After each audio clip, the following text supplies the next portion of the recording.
આજે ચેતન મહારાજ યંગ પુરુષ અને તમારી પાસે રજૂ કરવાનું કારણ શું કે તમે પણ યંગ છો અને હકીકતમાં તો ગુરુ પણ યંગ હોવો જોઈએ, ગુરુ પણ યુવાન હોવો જોઈએ, થનગણતો હોવો જોઈએ, સુરવીર હોવો જોઈએ. અને તમે પણ એના જેવા છો, તમે કેમ એના જેવા ન બની શકો?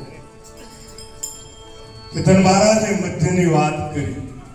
એક વખત ભગવાન રામ, સીતાજી, લક્ષ્મણ બેઠા છે કદમના ઝાડ નીચે.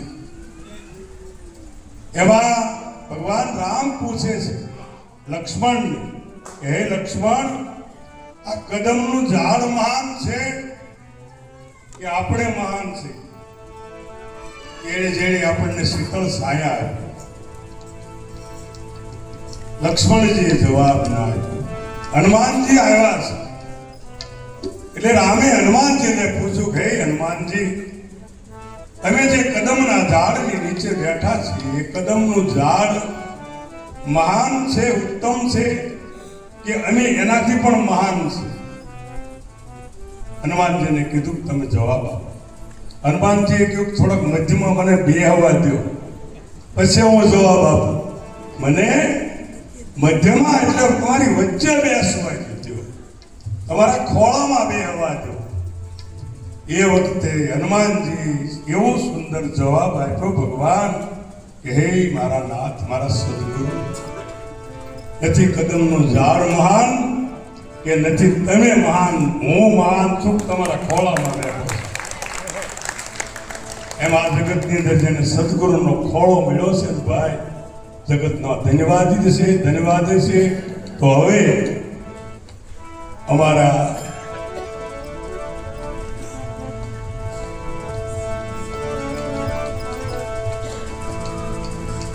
ભીમરાડથી ગંગારામ મહારાજના સુપુત્ર એવા વેંકટરામ મહારાજ ના આપણે એમના ધર્મપત્ની છે કે નહીં, તો એ ઉભા થઈ અને બધાને દર્શન દે.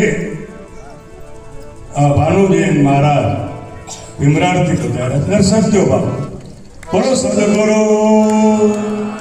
અને પછી ભીમરાડથી જ પધારેલા ગંગારામ મહારાજના પટશિષ્ય એવા ભીખુરામ મહારાજજી મહેનત કરી રહ્યા છે. એમને વિનંતી કરીએ કે સત્સંગનો લાભ આપે.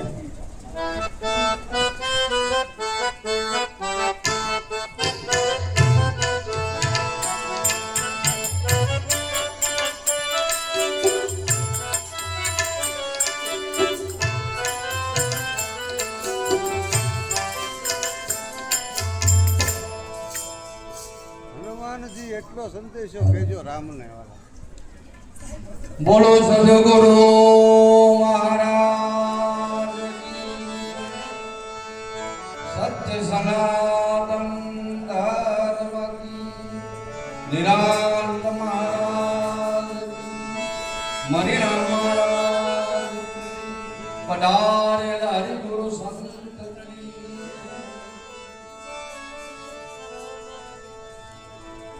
ब्रह्मानंदं परम सुखदं केवलं ज्ञानमूर्तिनं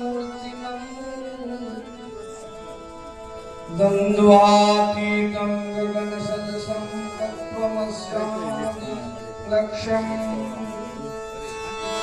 एकं नित्यं निर्मलवचनं सर्वदा साक्षीभूतं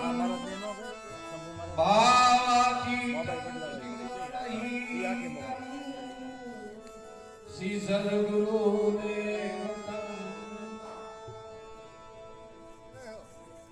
આજે આપણે સુરતની પાવન ભૂમિએ પરમ પૂજ્ય મનીરામ મહારાજના પરિવાર મળી આ 42મો સંત મેળાવડો ગુરુ મહિમા ઉજવી રહ્યા છે. એ બદલ એ પરિવારને ખૂબ ખૂબ ધન્યવાદ. કારણ કે સંતનું દર્શન હરિરસ પીવે બીજાને પાય એ સાચા સંત એમ ઓળખાય. કે પોતે પીએ અને બીજાને પાય છે. એટલે ખૂબ ખૂબ ધન્યવાદ કે મળી અને આજે આવું જ્ઞાન યજ્ઞનું આયોજન કરી અમને પણ આ મહાપુરુષોના દર્શન કરાવ્યા એ બદલ એમને ખૂબ ખૂબ ધન્યવાદ. મંચસ્થ બિરાજમાન તમામે તમામ મહાપુરુષોને મારા કોટી કોટી વંદન. આજનો જે મહિમા જેમ હોળી પર્વ, એટલે ભગવાન થોડીક તો બાપુની શરમ ભરો, બાપુને થોડીક શરમ ભરો. એટલા બધા બાપુ બેઠા છે. મારા ભાઈ બેહો બેહો, થોડી વાર બેહો. આમ હવે અડધો ક્યાં કલાક કાઢવાનો છે. એ તે શું કરવાને આવ્યો, તમે શું રે કરી બેઠા, વિચારો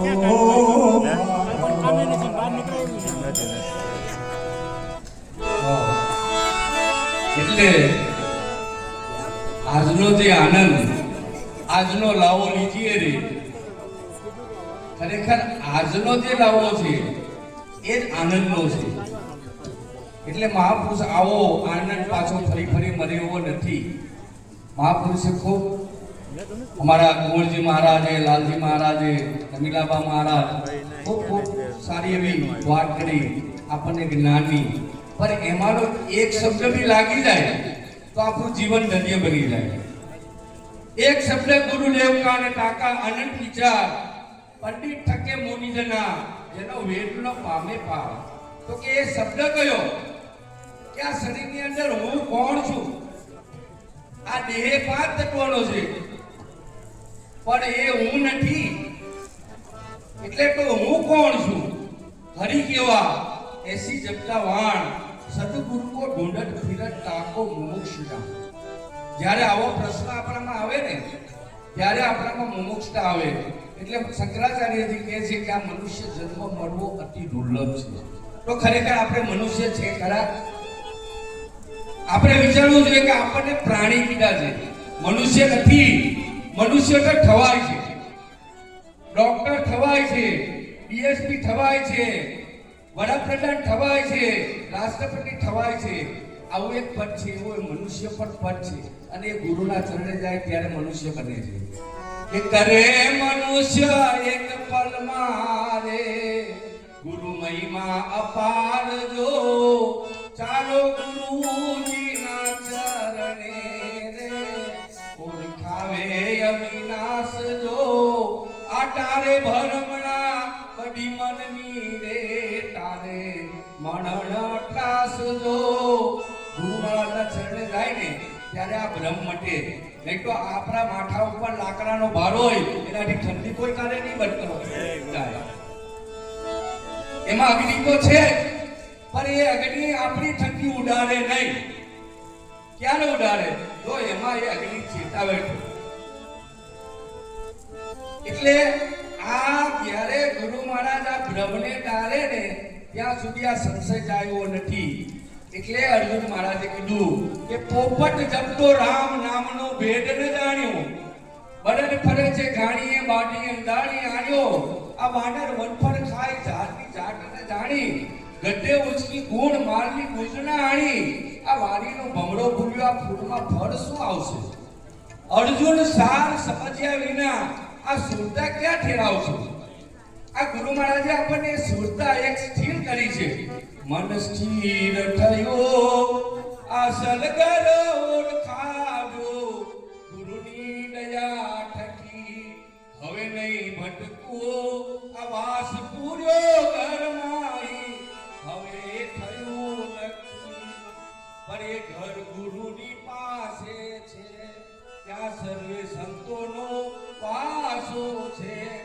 કોઈ આવી મળો આ દેશ ખાસો છે, મન સ્થિર થયું અસલ ઘર ઓળખાયું. આ ગુરુજીની દયા થકી, જ્યારે ગુરુની દયા થાય ને ત્યારે પોતાનું સ્વરૂપ ઓળખાય. ત્યાં સુધી કોઈ કારે આ ભ્રાંતિ જાય એવી નથી. એટલે મહાપુરુષે આપણી ભ્રાંતિ ગુરુ મહારાજના ચરણે ગઈ ને પછી આ તૂટી છે.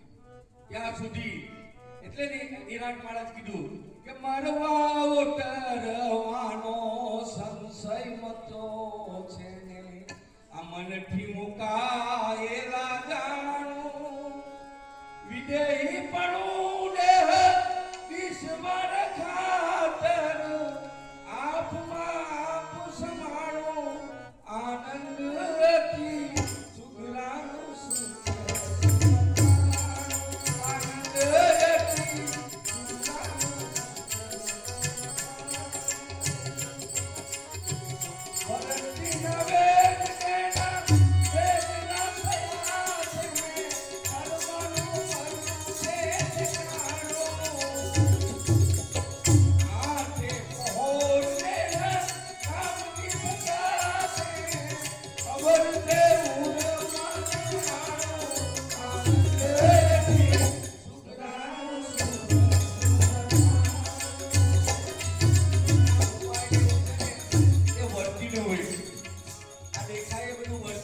જ્ઞાન છે પણ જ્યારે નામ રૂપને ગુણને બાદ કરતા જે ચોથું પદ છે અવિનાશ એ અવિનાશી પદને જ્યારે નક્કી થાય એ તમારું મૂળ સ્વરૂપ છે એટલે આ બધું વર્તિજન્ય જ્ઞાનને નિર્ણાયક મારા કીધું કે આ વર્તિના વેગ બધા વેગળા થયા અને મને ઠરવાનું મારું મૂળ જે સ્વરૂપ છે એ નક્કી કરાવ્યું એટલે એમણે છેલ્લે કીધું કે મરીને જીવે દેશ એવો જાણો નામ સમાન નથી નાનો આમાં મરે એ જીવે બાકી તો બધા મરેલા છે મરીને જીવે એનો દેશ એવો જાણો નામ સમાન નથી નાનો નામ સમાન નથી નાનો નિરંજન ગુરુ રામદેવ કહીએ આટો સાધને દોરી તું જાણો આનંદ સુગરાનું સુખ